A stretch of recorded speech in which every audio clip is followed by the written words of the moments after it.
So imagine normal space, just three directions, nothing weird. Now, whenever gravity is explained, we're told space bends, like this rubber sheet with a heavy ball. And honestly, every time I see that, it bugs me. Because space isn't bending into anything. There's no extra space underneath it. So what does curvature even mean if nothing is actually bending? That question stuck with me for a long time. And if you get this right, you stop thinking of space-time as a thing you can picture and start thinking of it as something you understand. But to get there, we have to be careful with two words we usually throw around without thinking: space and time. Okay, so first, what even is space? This sounds simple, but it's honestly one of the hardest concepts in physics. Try it. Like, actually try to explain what space is. You can't. And no, neither can anyone. So relax. We describe space using dimensions, coordinates, distances, but that's not a definition. At best, space feels like existence itself, the thing that lets things be somewhere. But when you try to pin it down with a clean sentence, it just slips away. Now what about time? You'd think that's worse, but weirdly, it's not. Time, at least as we experience it, isn't some fundamental thing flowing out there in the universe. It's not a substance, it's not a background. It's a description, a macro-level way of tracking how the positions of everything change. The direction of that change, the thing that makes time feel like it moves forward, is limited by entropy. That's what gives us the arrow of time. So now we're in a strange place. We don't really know what space is. We kind of understand what time does. So instead of trying to define space and time separately, physics kind of gives up on that. Not because it's lazy, but because it turns out that asking what they are isn't the useful question. Instead, it asks something much simpler. What actually happens? In physics, we call those things events. Something happens somewhere at some moment. That's it. A clock ticks, a particle hits a detector, a flash of light goes off. Each one of those is just a fact. And once you start thinking this way, you stop talking about objects moving through space over time, and you start talking about relationships between events. Which events are close? Which ones can affect each other? And which ones are completely disconnected, no matter how fast you try to get there? That whole network of events and their relationships to each other, that's what we mean by space-time. Up to this point, none of this is actually new. You can do all of this in classical physics. Events, timelines, world lines, that's just a way of organizing information. The real shift into relativity happens at a very specific moment. In classical physics, everyone agrees on one thing without even thinking about it: what now means. If two things happen at the same time for me, they happen at the same time for you. Doesn't matter where you are, doesn't matter how fast you're moving. That assumption feels so obvious we never question it. But the moment you take the speed of light seriously, really seriously, that agreement disappears.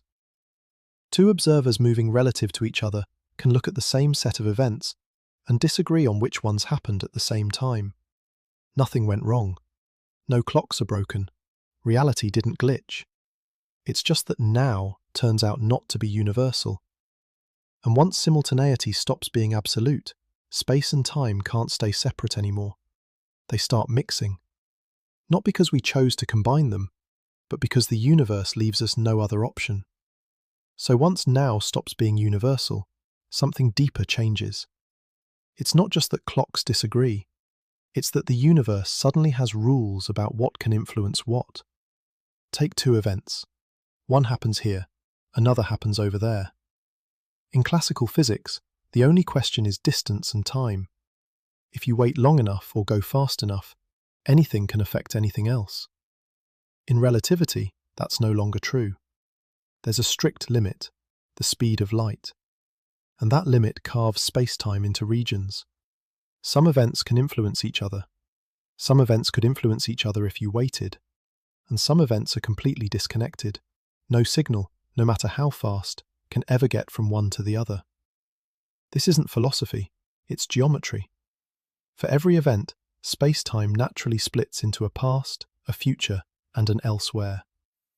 The past can affect you, the future can be affected by you, and the elsewhere is causally sealed off. That structure, what can cause what, is built directly into spacetime itself. So spacetime isn't just a bookkeeping tool for plotting events. It's the thing that decides which events are even allowed to be connected by physics. And once you see that, spacetime stops feeling like a background and starts feeling like the rulebook. Okay, so spacetime decides what can influence what. That's already weird enough. But now comes the part where motion itself starts to change meaning. In classical physics, motion is simple. If something is moving, something must be pushing it. And if nothing is pushing it, it moves in a straight line at constant speed. That feels obvious.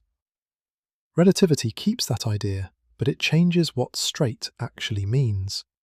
Instead of thinking about motion only in space, we now think about motion through spacetime, which means we stop asking, what path does this object take in space? And we start asking, what path does it take through spacetime? To make that concrete, imagine tracking an object not just by where it is, but by when it is. Every moment of its existence is an event. Line those events up, and you get a curve. That curve is the object's history, its entire life drawn all at once. Now here's the key idea. A free object, one that isn't being pushed or pulled, doesn't pick its path randomly. It follows the path through spacetime that makes its own clock tick as much as possible. This isn't philosophy, it's a precise rule. Among all the possible ways the object could go from one event to another, nature picks the one that maximizes the time measured by the object itself. That path is called a geodesic. You can think of it as the spacetime version of a straight line. Not straight in space, straight in space-time. And this is where things start to look strange. An object can be following this straightest possible path, no forces, no engines, no pushing, and still look like it's accelerating when you only look at its motion in space.